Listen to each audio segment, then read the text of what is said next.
What is going on, guys? Welcome back to the channel. Tonight we're going to work on my truck, the 2020 F350 Super Duty, and I got a lot of questions and comments after the fuel filter replacement on one of these trucks on how often are you supposed to drain that fuel water separator? How long do you let it drain? And do you have to cycle the key after you're done? We're going to cover those things tonight, and I'm going to do it on my truck. Let's go, guys. I'll show you how to do it the right way.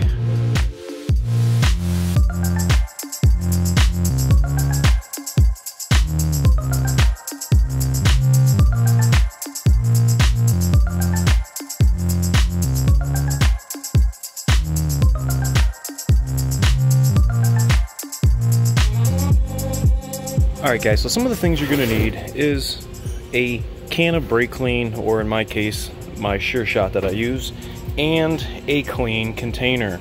I'm also going to grab some rags just in case we have a little spill, and grab yourself a good light, which I've already got up underneath the truck. So you guys have familiarized yourself with the underside of the primary fuel filter housing on an Alumiduty 17 to current model year. We did that fuel filter replacement you guys saw a couple of weeks ago, and I wanted to show how to drain the fuel water separator and how long is really the length of time that you let it drain.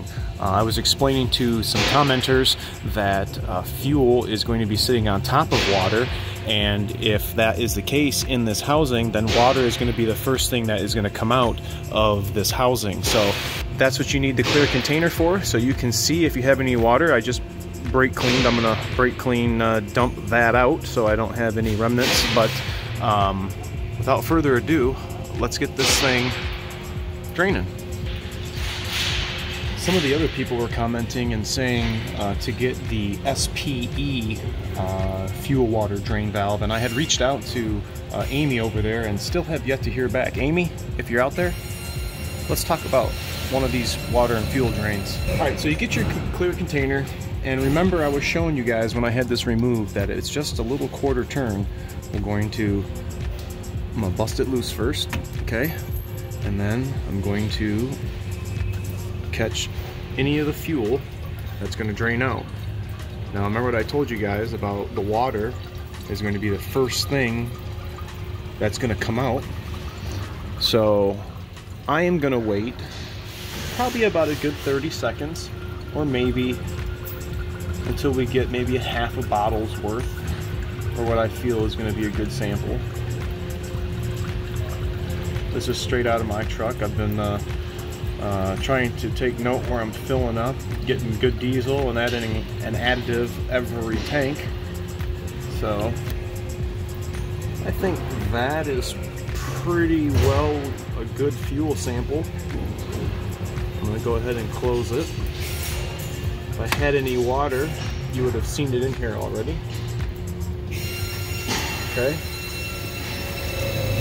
I want you guys to look at this bottle, and I want you to see how clear that is. Okay, it almost kind of looks like water, but with the light on here, it's not really showing that iridescent diesel look. You can kind of see some of the yellow. Maybe not.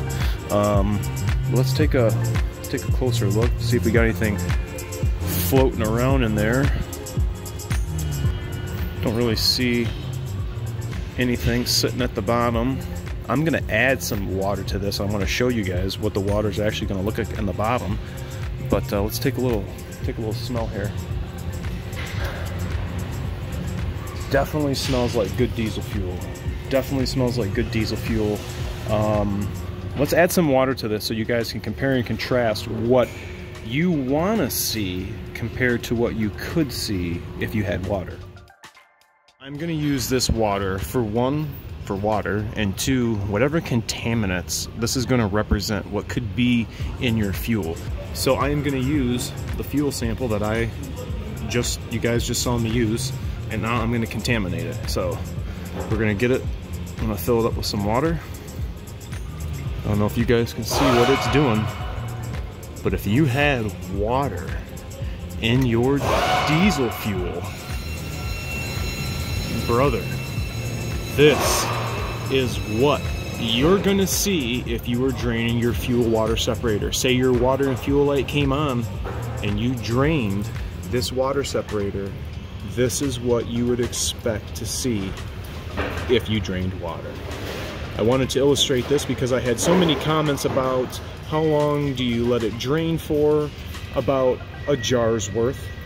And the key cycle procedure, just like you did the fuel filters, key on 6 times for 10 seconds to fill this housing back up with fresh, clean diesel. Thanks so much for watching.